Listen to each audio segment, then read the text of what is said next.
really, really wants this full 40. Doesn't want to be 39 and flex it a little bit. He wants 40. So it takes some managing. It takes some watching of his hours. But you know what? It isn't just his job. It's mine. It's my overtime bonus that I lose if he screws up.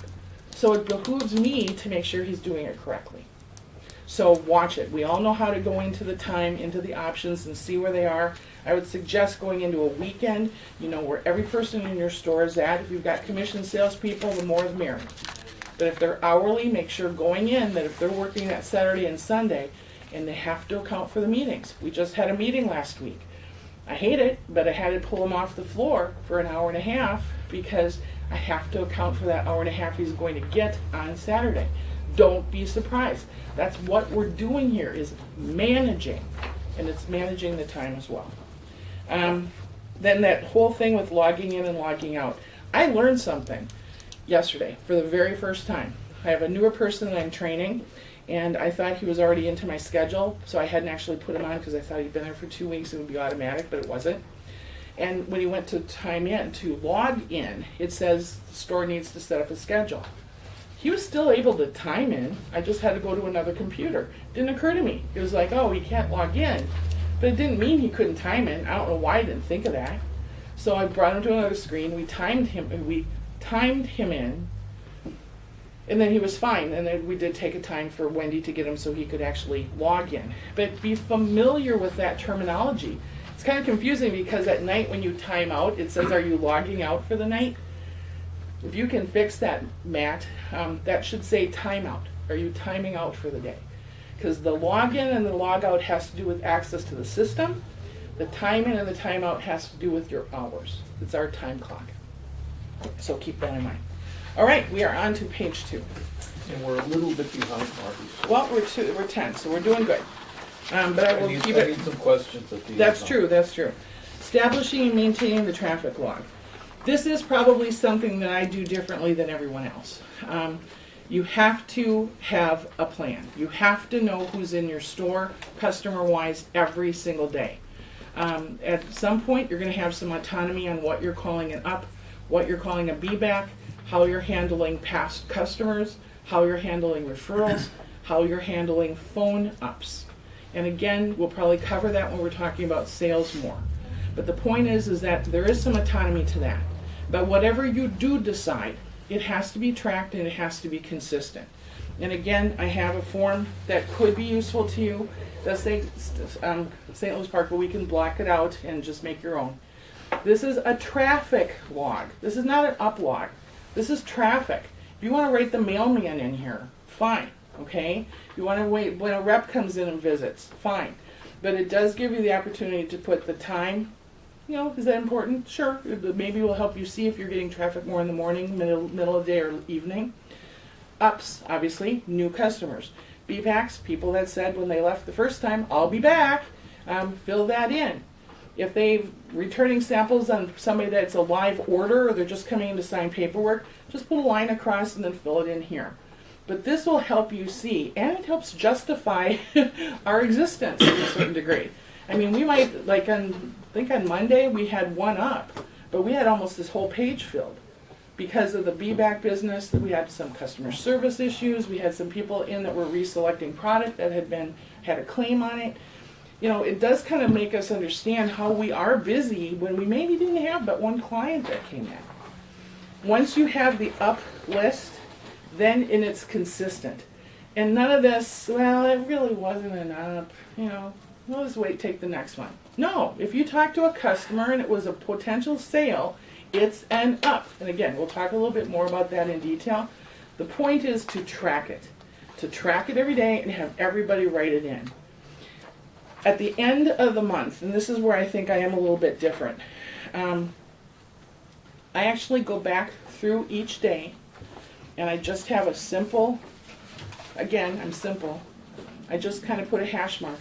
So I go through the whole month, who had an up, who had an up.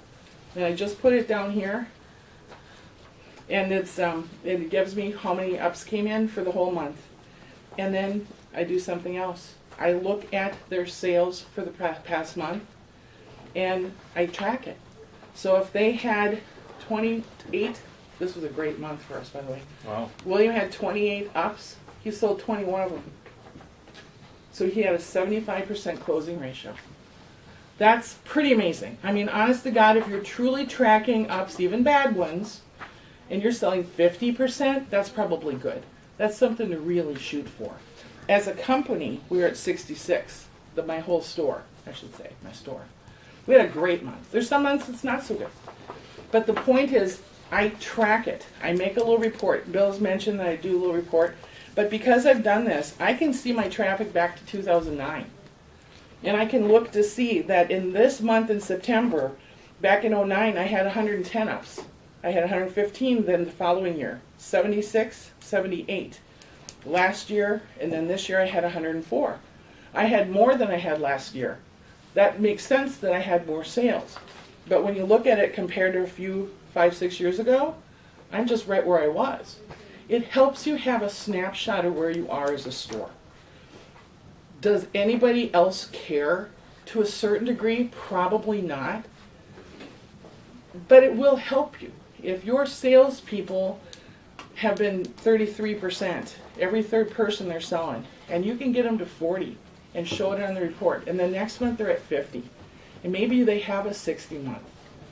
That helps them. It gives them confidence. Likewise, if you have somebody that's been doing well and all of a sudden they're only selling to every 1 in 4, you might know that you have a problem there. We were saying today, our business is this way. Sometimes so is our own performance. I've had months that it was like embarrassing how low it is. Was I trying less that month? No.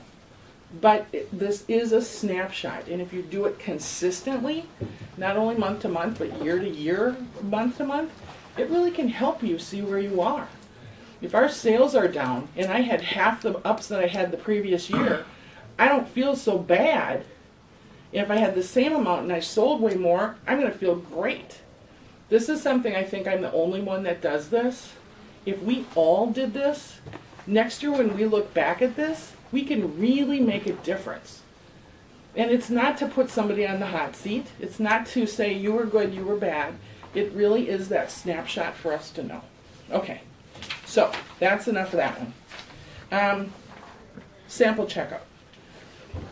We, as a company, are not supposed to have samples leave the store. I get that. Am I flying a little bit in the face of policy? I try to be pretty darn obedient, but that is a hard one for me, because I know I would never spend $3 or $4 grand on something and not see what it was going to look like in my house. So what it comes down to is control. And Larry's probably the best at this that I know. He probably knows every sample that's out of his store at any given time by name. So here's the deal. We have to set the expectation. And for some reason, the last year or two has been easier. You tell a customer, and I would never volunteer the sample, ever. But if they say, could I take this home? And we're not talking in stock, we're not talking the SV boards. Those should never, and that's my one mistake I made here too, is I think on this one. You should never let those go, ever. You can find something comparable to on the floor, and if that's what they're going for is color, send that little puppy. But don't let those SVs go, and don't let those in-stock samples go out. But say they're looking at a board of something else and they want to take it home. Find out the expectation when they can bring it back first. If they say, well, I could come back a week from Tuesday, well, you're not taking it. You know, that's just, and you don't have to be rude, but no. But the point is, if you can explain to them, they have to be in the store. Because if they're not here, you can't see it. And they get it. That doesn't mean that they're always going to bring it back when they're supposed to, but they at least understand that. Oh yeah, I have to call you back. So when it comes back I'm in a meeting, okay? Bye. Is it has to be controlled. So write it down. We should get their name, address, phone number, and it shouldn't be 2 carpet samples. You need to put the name and the color, or the name of the board and pull the tag. And then again, have a hang file. We already had one alphabet for our copies of our in-stock orders. Get another hang set of alphabets and drop that somewhere else. I bet you all have a counter and have 2 drawers that you can commit to these 2 things. Yeah, you do. We'll find you someplace. Well, we'll find you one. Yeah. But there's a hang file and you drop it in. You drop the customer's name, and if you've pulled a tag or a deck board, I suggest you pull that and drop it in the front. then if you're not sure what's missing, you can go through that. And I recommend that too. Going into a weekend, certainly at the end of a month push, go and see what's out of your store. If it didn't come back, and I don't think they lie to us all the time. Maybe the intent was if they took it home that evening, they were going to come back that next morning, and then they forgot so-and-so needed the car or whatever. But that's the part that we control. If we lent it out, we better have an expectation where it comes back, when it's coming back, and if it doesn't, call them. You don't have to say, where the hell's my sample? But you can say, hey, I was kind of expecting I was going to see you. When do you think you're going to be coming back? I really want to know how these worked for you, but I do need the samples back in the store. We have to control it. And if you have the format, if everybody knows, they have to make that slip. They have to account for everyone. If it's not back, I don't call the customer. I do make my salespeople. Years ago, Jonathan Schrupp, he let out like CK2929. It's an in-stock product. Didn't come back the next day. I made him go to the customer's house and pick it up. He didn't do that again. It was close. That was fine. And he was in a robe. That was really odd. Not Jonathan. Maintain the control. That's what we're here for. And then you will not have as many things out of your store. You'll know what's there, and when it isn't, you'll have time for when it comes back in. Returning the measures. This, again, could be a whole topic on itself, and for time constraints, we're just going to cover it quickly, and then if you guys have individual questions, I'll be happy to meet with you one-on-one. But here's the point. We are the managers. It's our job to inspect these measures before we return them. Don't just trust it. You should be looking at the actual measure, checking on the diagram. Is every room accounted for? When you build the order, it asks for the rooms. I refuse to let my salespeople just have it be blank, because I need to know that we were supposed to be measuring a living room, dining room, stairs, and 3 bedrooms. Because then when I look at the diagram page, I should be seeing a living room, dining room, stairs, and 3 bedrooms. And if there's not a 3rd bedroom there, I want to know why. Did the customer decide not to do that? If I just have a blank, I don't know what was the intent. Nor does the measurer. So you have to put that in when you first build it. But then account for everything. Look at the cuts. If you don't measure, I don't measure. I don't like measuring. Was I trained years and years ago? Yes. But I don't like it. But it is my job to look at the diagram and make sure that everything is accounted for. There should be a fill piece. It should be, if you're not sure, take a gridded piece of paper, draw it out. Oh, okay, this is the hall, and then he's getting that fill. And I'll tell you, I've called measurers and said, I'm short here. What's going on? And I can't tell you how many times it's like, oh, crap. Ooh, okay. And then all of a sudden we can amend it. But we caught it then. It's not a right or wrong. It's not me trying to catch the measurer in a mistake. It's trying to not have a job go belly up on the day of install. Larry does his own measures. Probably review your own too. I've never thought that's a good idea. When Michael was measuring, I still reviewed his measures, because what if he sees it and he doesn't see the mistake because he did it? A second pair of eyes. We're going to talk about that whole concept. That second pair of eyes is what you want on these things. So make sure everything's accounted for. Make sure that the codes are accounted for, the labor codes. I can't tell you again how many times there was a metal written on the back, but it was never brought over to the front. Yeah. If I miss it, not only is the customer not being charged when they should, and that costs us money, but if they go out on that job and they don't have the metal and they need it, maybe they can't complete it that day.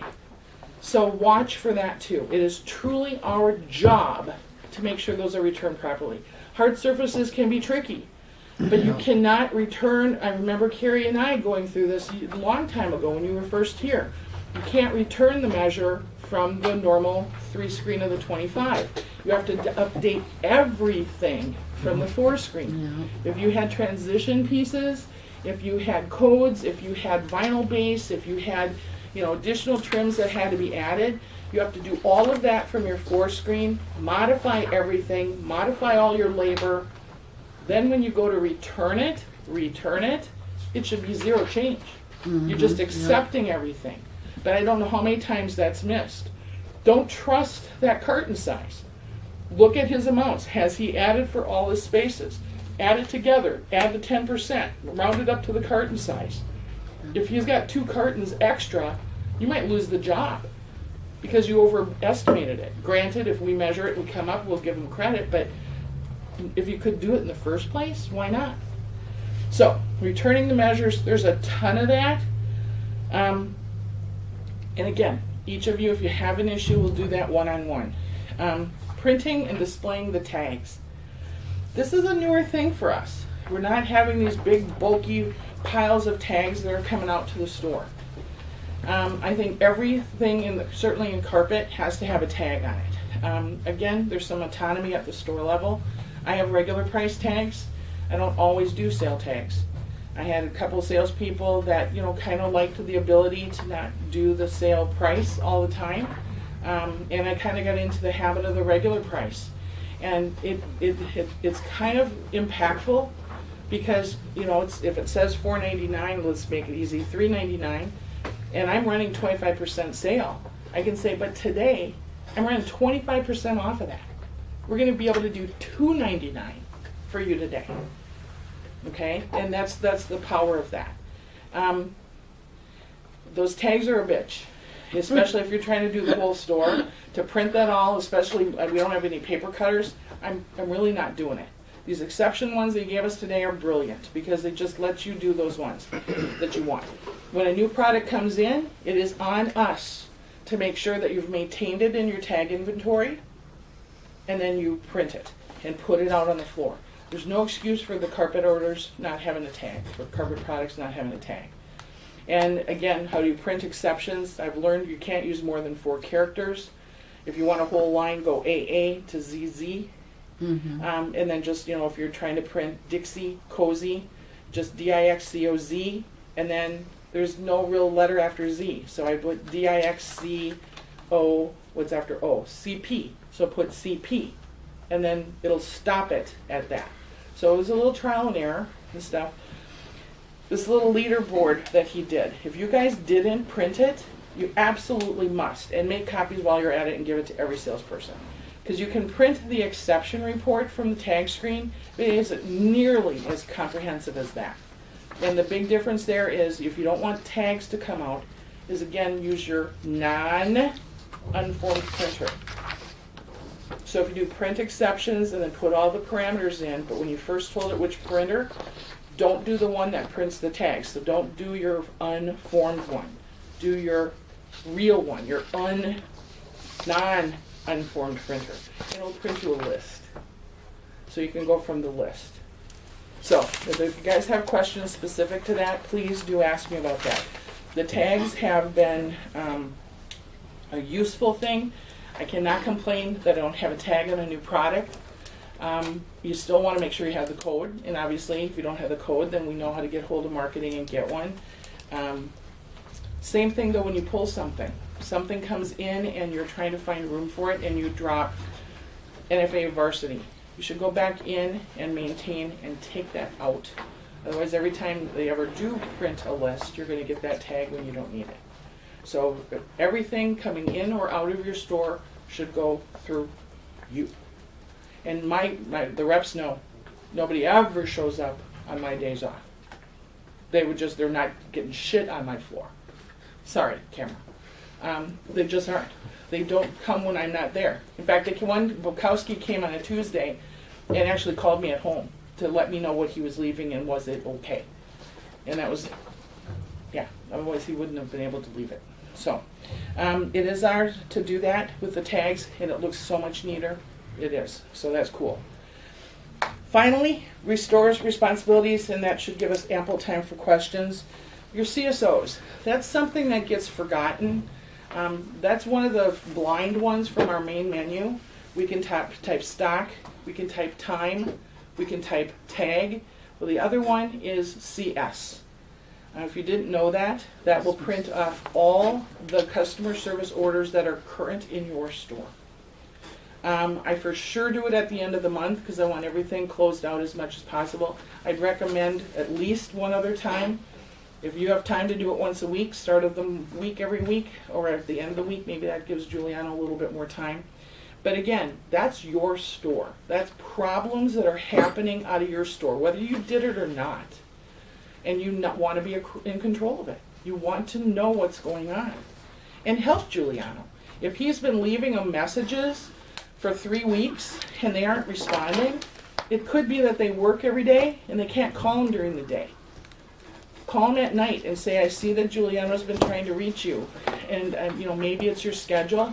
I'm here on Tuesdays, I'm here on Fridays, whatever you say. If you're still having difficulty, get hold of me. Let me help you. That he can assist you or get you in touch with him. I've had times where everything was done but wasn't closed out. Maybe we went back to do some work and I called the customer and, oh yeah, they came back out. No, everything looks great. I'll put that in the message, send it off to Giuliano so he can invoice it. It is on us. It's our store. And if we control that, you won't be surprised. How many of us have learned of a short because the customer called you and said, well, when are you going to come back to finish the stairs? Excuse me? That might be the first time we know. Now, the good news is installation and customer service probably already were aware. They probably already ordered the carpet. It's probably already on its way. But we often don't get in the loop of that because it's really not important. It's being handled. If you check your CSOs, you'll see it's there and you won't be blindsided. Proactive versus reactive, always. Yeah, but it should be in the order notes when they go to install it. Well, sometimes This comes after the fact, too. You should be able to spot it then. Well, sometimes, sure. And again, if everybody every day looks at every order, will catch it, Carrie. But you got to understand that not everybody does, including myself. If I had a job that was installed on Monday, I haven't called them yet after install call, which we'll be talking about at one of the other sessions. So if something came up, I might not know about it for a day or two. So, it's great if everybody does everything every day. That's the optimum world. But the reality is, you're probably not. So, because if you're actually doing all this other stuff, guess what, guys? You're going to be busy, okay? You are. There's very little downtime. And I'll tell you, the day goes slow when you only have one customer a day. But if you are doing all this stuff and maintaining this and operating it and truly running your store, you're busy and the time goes faster. And you're going to be in control and you're going to know what's going on. So, as CSOs, do that. Housekeeping. It's like company coming to your house. You cannot just assume that somebody else is going to vacuum for you. Somebody else is going to dust for you. Okay? My back is bad. I don't vacuum. Jim vacuums. Will dusts. I clean the bathrooms. And they're kind of nice to me because they know I do a lot of other crud in the store that they aren't responsible for.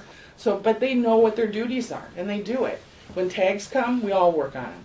When new product comes in, they know they're probably going to help me move some stuff around. But it works as a team. And if you have to assign duties, then do it. Don't assume it's going to get done. If you walk into your bathroom, and I'm sorry, boys, but boys are bad.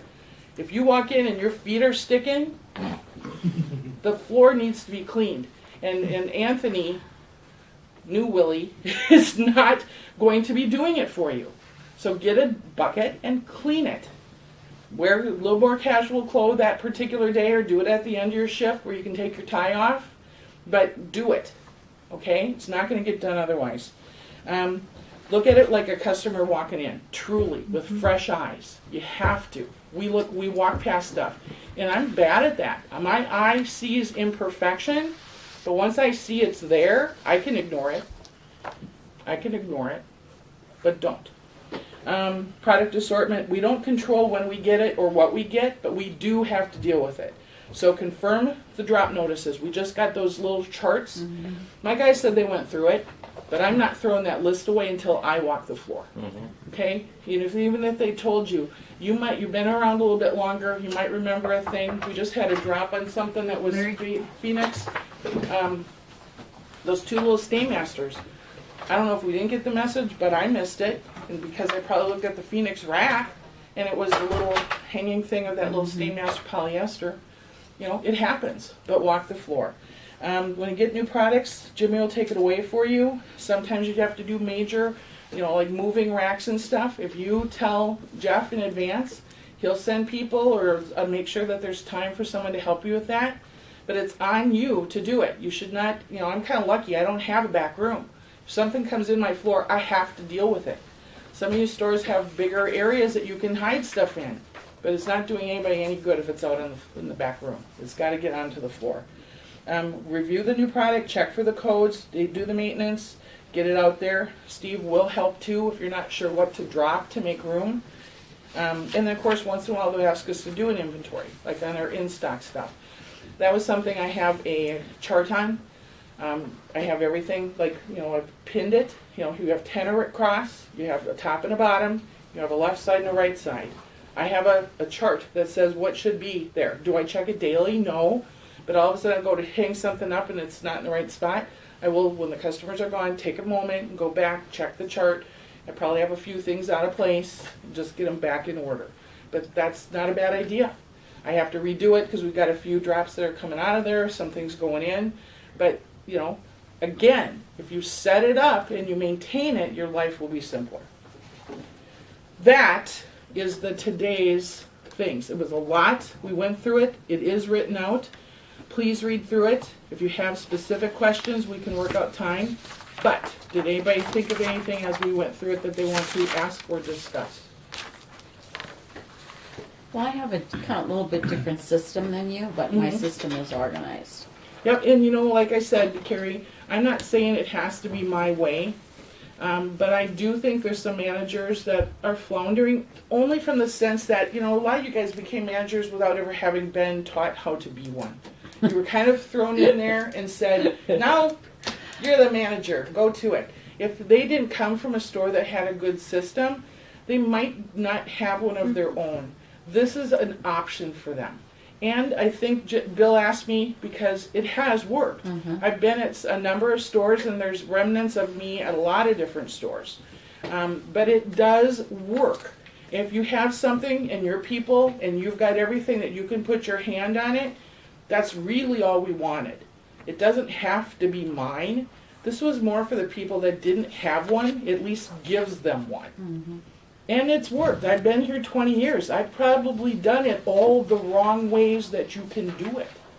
Instead of you guys having to do that trial and error crud, you can use a system that has But there are things you effectively brought up worked. that I could improve in. Cool. And I wrote it down and I'm going to take a look at it. And like I said, it's like when we see Palmy as he's staring back at me on the screen. His little bobblehead. I've seen him a number of times, but I swear, every time I hear him, I learn something else. So I was appreciative of the managers that have been around for a while, that you guys sat through it. Maybe it reinforces what you're already doing. Maybe you'll have some ideas that I haven't thought of, but I appreciate, everyone's patience. Julie, you had an earlier comment that you would hold off till the end of the meeting to ask your question. Yeah, and in essence, it's actually going to be something I guess we'll discuss in the future. It's for ops. Okay, yes. Having been around and with so many veterans around me, Right. It's really kind of a little battle there. Right. Well, I thought we had a confirmed policy. Not on it, not so- who gets the first up, Yeah. but what qualifies Oh. as an up. What's enough? And, Yeah. and that's, again, when we're talking about Yeah. the sales, it'd be That's right. lovely if we could do all of this at once, but I think this is manageable bits. And this was kind of having that system.